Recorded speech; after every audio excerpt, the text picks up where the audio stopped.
Hi Aries! Kumusta po kayong lahat? Okay, so ayan guys, ang reading pala natin ngayon is sa first quarter no, ng taong 2025. Okay, January, February, March.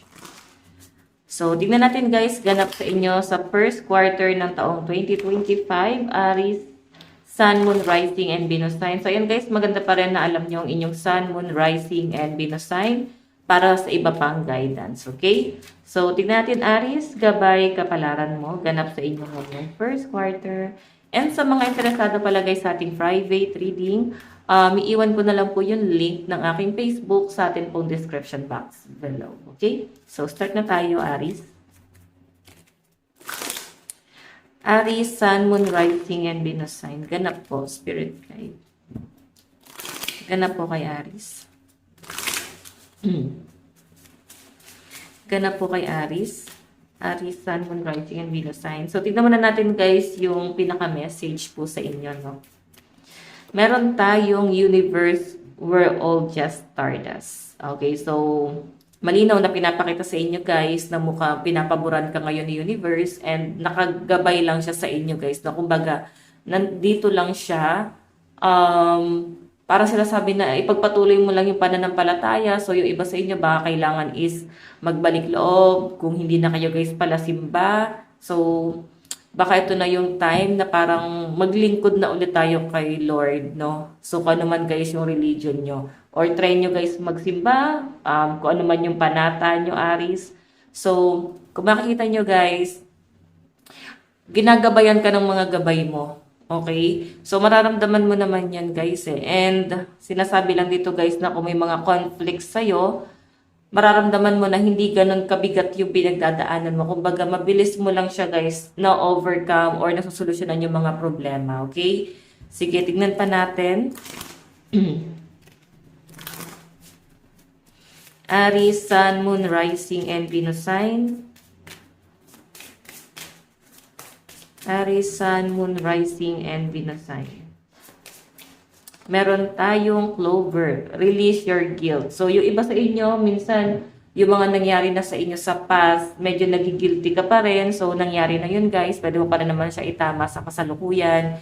Minsan, nakaka-feel ka na bakit nangyari yun, bakit ganito yung naging hakbang mo noon. So, may mga pagsisisi at panghihinayang ka na nagawa. So, sinasabi lang dito guys na okay lang yan. Talagang part ng buhay ang pagkakamali. At least, alam mo na kung paano mo itatama ulit yung mga pagkakamali na yan. So, Aries, ngayong first quarter ng taong 2025, i-release mo na lahat ng mga regret, lahat ng mga guilt na nafe-feel mo kung nagigilty ka sa mga ginawa mo noon, or pwedeng may mga hakbang ka na nagawa, like medyo naging impulsive ka, hindi ka masyado naging practical sa mga bagay-bagay. May nakikita rin ako dito, Aries, pwedeng medyo magiging impulsive ka din kung paano mo i-manage yung kaperahan mo ngayong first quarter ng taong 2025. So, isa yun guys sa magiging guilt mo, no? Isa yun sa mga magiging regret mo na parang dapat pala pinag-isipan, pinagplanuhan, at least hindi mo siya guys pinagsisihan. Parang ganyan. So, may mga hakbang ka na gagawin daw po ngayong first quarter na pwedeng mapagsisihan mo. And, ayan, magiging people pleaser yung iba sa inyo guys. No? Yung tipong masyado mong piniplease yung sarili mo sa ibang tao. Masyado mo guys ina-explain yung sarili mo na kung bakit ka nagiging ganito, bakit ganyan. So, parang lagi kang humihingi ng pasensya. So, I think hindi na siya guys nararapat mo.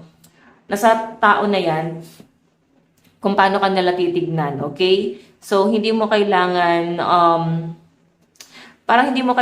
na magpaliwanag pa na kung bakit ganito yung action mo, bakit ito yung nagawa mo. So, alam mo sa sarili mo yan, I think kailangan mo ng pagbabago. Ayan, kailangan may mabago ka sa personality mo rin or kung paano mo guys,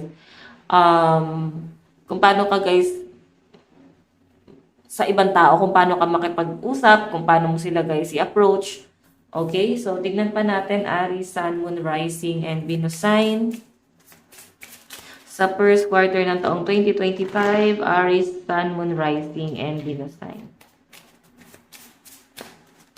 Meron po tayong voyage. You already have all the answer. Di ba yung iba sa inyo, ayan, baka may plano kayo mag-travel, gusto nyo libutin yung buong Pilipinas. So, yan siguro yung sineset nyo na goal or pwedeng may plano talaga kayo ngayong first quarter na parang feeling nyo hindi nyo nasulit or parang ngayon nyo guys siya susulitin. Iba sa inyo guys, pwede nagpaplano kayo mag-travel vlog. So, I think sisimulan mo na siya ngayong first quarter, no? Ayun, no? Puro, may mapa kasi rito. So, may mga nagpaplano na mag-travel vlog para nag-e-enjoy ka na, kumikita ka pa. Parang, di ba, sa lahat ng mga vlogger, parang ito yung mas sulit, no?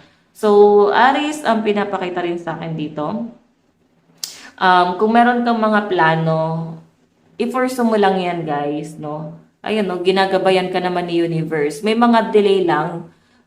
Kung nagkaroon kayo ng biyahe neto lang, pagpasok ng taong 2025, ngayong January. So, hindi talaga guys siya advisable since Mars retrograde.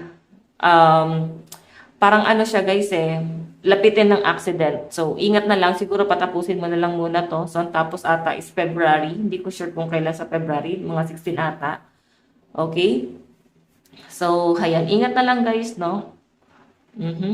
So, ayan. Lucky number mo daw ngayong first quarter is 31, 21, and 34. So, tignan pa natin. Aries, Sun, Moon, Rising, and Venus sign. Pagdating sa iyong kaperahan, okay, pagdating sa kaperahan mo ngayong first quarter ng taong 2025, ayan, so, uulitin ko guys mas maganda pa rin na alam nyo inyong Sun, Moon, Rising, and Venus sign para sa iba pang guidance, no? Okay, para sa iba pang mensahe para sa inyo. So, kung hindi nyo guys alam kung paano yan naalamin, search nyo lang guys sa Google, birth chart, tapos meron kayo guys, itatype dyan, magsasign lang kayo dyan. And, ayan, lalabas na yan dyan guys, okay? Tignan natin sa kaperahan po ni Aries, ngayong first quarter. Aries, Sun, Moon, Rising, and Venus sign, kaperahan po. Meron tayong Emperor, wow! Ito lang guys pag sinabi kasing Emperor, kampante yan. Kampante yan, nababalik din ang perang ilalabas niya. Pero titignan natin. Sa kaperahan hangman, yun lang. No? Magkaroon ka daw ng control pagdating sa yung pera ngayong first quarter. Kung makita mo konflikto, hindi ka magkakaroon ng control Nakikita ko yung pagiging impulsive mo kung paano mo i-manage yung pera mo ngayong first quarter. And yun yung magiging conflict mo. 10 of Cups, no? Huwag ka masyadong maging kampante sa source of income mo. Ang kailangan mo daw dito is invest or i-save mo yan. Ipunin mo lang yung perang pumapasok sa inyo. Then, pag kailangan mo na, saka mo lang siya guys ilabas. Or, siguro ilaan mo yung pera mo sa mas importante or sa mas kailangan. Okay? Kuha pa tayo guys ng isang card pagdating sa kaperahan. Kaperahan ni Aries. Meron tayong 6 of Cups. May nakikita akong, ayan, since wala siguro guys nag-aano sa inyo, nagsusupport, walang tumutulong sa inyo, pwede ikaw din yung breadwinner, kaya din siguro na parang gusto mong i-enjoy. Ayan, kaya parang gusto mo rin guys na, alam mo yon i-enjoy yung pera mo since ikaw naman tong kumikita. Okay? Kaya yun nga, wala kang magiging control daw po ngayong first quarter. So, ang dami mong gustong bilhin, ang dami mong plano, puro pagkakagastusan, puro labas yung nakikita ko guys sa pera mo na pwedeng iniisip mo or pinaplano mo. Aries, isipin mo kung paano mo papasukin yung pera lumalabas sa'yo. Okay? Yun ang maganda dito kasi nandito yung the hangman And medyo matigas ang ulo ng mga Aries.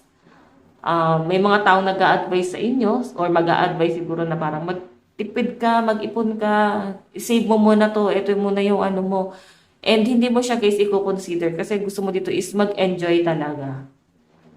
Yan yung pinapakita sa akin pagdating sa kaperahan mo. So, Aries, tignan pa natin pagdating naman sa love life mo. Sa love life po ni Aries. Okay, sa love life po ni Aries, ngayong first quarter ng taong 2025, sa love life, meron tayong 4 of Cups.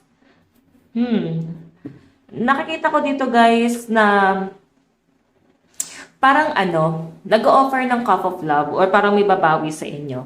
Okay, may ending akong nakikita dyan, Aries. Ito, the Tower. Ending. May natapos sa relationship. And siguro, kung kayo ay naghiwalay ng person mo, pwedeng nakatanaw ka pa rin dun sa ending na nangyari sa inyo ng person mo. Kung nagkabalikan, ayan, pwedeng may third party involved or pwedeng naghiwalay na talaga kayo. Then yung person mo is meron na siguro ibang pino-pursue. So, Aries, pwedeng nakatanaw ka pa rin sa mga na-involved sa kanya. Siguro ito na yung time para mag-move on ka sa mga single dito, okay? Na parang mag-focus ka na para sa sarili mo. Tignan mo na kung sino yung mga bagong taong papasok sa buhay mo. So, alam mo yon, hindi naman na tayo guys pabata. Kailangan hanapin na natin yung lifetime partner natin. Okay? Huwag na tayo guys mag-focus pa sa mga ex natin. Yung iba naman sa inyo guys, ayan, sa mga nagbalikan, ito kasi the tower ending to eh. May nakikita kasi ako guys na parang buwabago yung person pero nakatingin pa rin sa Three of Cups kung nagkaroon ng cheating, pwedeng hirap i-let go. Ganun yung pinapakita sa akin. So, siguro may mga bagay na kailangan nyo guys i-consider since pinili mo na makipagbalikan or nakipagbalikan yung person mo. So, parang kailangan guys magpatawad, no? Huwag na tignan yung mga past na nangyari. Okay? Na past issue. Tignan natin sa love life mo, meron tayong 9 of Cups, meron ako nakatang wish card. Siguro meron ka pang hinihiling na gawin itong taong to, pagbabago para sa buhay niya. Siguro hirap ka pa rin guys na magpatawad. And once na makita mo sa kanya yung pagiging sincere niya or yung pagbabagong gagawin niya sa buhay niya, parang ang sinasabi sa akin dito guys, why not? Parang ganon. Like, gusto mo ng stability or meron ba siyang ibibigay sa inyo guys na stability? Okay? So, yan ang nakikita ko sa inyo, Aries, na possible na titignan mo. Titignan mo dito is kung ano yung magiging assurance mo dito sa relationship na to. Especially, guys, Three of Pentacles is collaboration. Kung meron man lang siya, guys, maitutulong sa inyo. Or masusuportahan ka man lang ba? Parang ganyan. Okay? So, hayan, sa love life mo. Tignan pa natin, Aries. Pagdating naman sa career mo, sa career naman po ni Aries, Sun, Moon, Rising, and Venus sign. Ngayong first quarter, meron tayong 8 of flower, 8 of wands. May nakikita akong travel, communication. Okay, so mag-iingat ka lang guys, no? Maging maingat ka sa ginagawa mo sa career mo, lalo na sa mga nagta-travel, yung iba sa inyo guys na nagbi-business. May nakikita ko about conflict sa communication. So, habaan mo pasensya mo kung ikaw ay may business. Medyo nagiging impulsive yung energy na nakikita ko sa mga Aries. 6 of Pentacles. Ayan. And maging balance ka. Marunong ka dapat daw mag-balance, lalo na sa career mo. Siguro medyo impulsive ka, hindi mo na guys masyado napapansin na kailangan nagpo-focus ka sa career mo. May ibang bagay kang i-consider. Ganun eh, parang medyo nagiging parang napo-frustrate ka sa ginagawa mo, no? Parang nakikita ko sa inyo guys na mababaliwala mo yung career mo kasi meron kang pinagtutuunan ng pansin na parang feeling mo is mas makakapagpasaya sa inyo. Hindi mo masyado mas pinagtutuunan ng pansin or hindi mo masyadong sineseryoso itong source of income mo. Kasi parang nag-e-enjoy ka sa ibang bagay. So, yun ang nakikita ko sa mga Aries ngayong first quarter, no? Kaya nga sabi ko kanina, wag kayo guys pakakampante. Okay? Kailangan matuto pa rin kayo guys maging practical, maging matalino, mag-save. Okay? Especially, ayan. Kailangan mag-save kayo. Tignan natin, Aries, ano ba ang advice? Ngayong first quarter, meron tayong crossing bridge. It's time for healing, connecting, mending, and releasing. So, ngayong first quarter daw guys is more on parang pagpapatawad.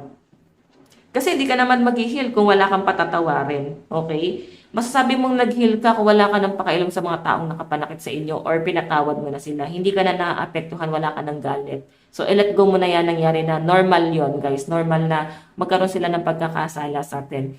And choice natin guys kung patatawarin pa natin. No? Hindi naman guys, ibig sabihin na pinatawad mo is parang bibigyan mo pa ng pagkakataon na pumasok na naman sa buhay mo. Parang ganyan, okay? So, more on healing ang nakikita ko rin guys sa inyo ngayong first quarter ng taong 2025, okay? So, Aries, ito lang po ang inyong reading. Maraming salamat. Again, mahal na mahal ko kayong lahat. Okay? So, bye-bye. God bless.